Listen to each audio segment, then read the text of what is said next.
सबसे पहले कौन पहुंचता है। उन दोनों ने रेस शुरू की। खरगोश तेजी से दौड़ रहा था, कछुआ धीरे धीरे चल रहा था। खरगोश को रास्ते में एक गाजर का खेत दिखाई दिया। उसने सोचा, कछुआ तो अभी बहुत दूर है, चलो थोड़ी ताजी ताजी गाजर खा ली जाए। वो गाजर खाने लगा।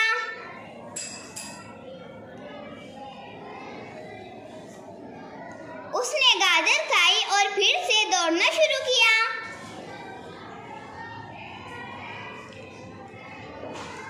कछुआ अभी भी धीरे धीरे चल रहा था। रास्ते में उसे एक दरख्त दिखाई दिया। उसने सोचा, चलो थोड़ा आराम कर लिया जाए। वो पेड़ के नीचे ठंडी ठंडी हवा में आराम करने लगा। उसकी आंख लग गई।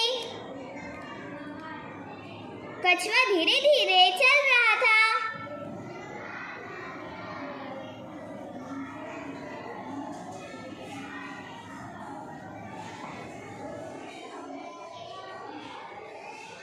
खरगोश की आंख खुली और उसने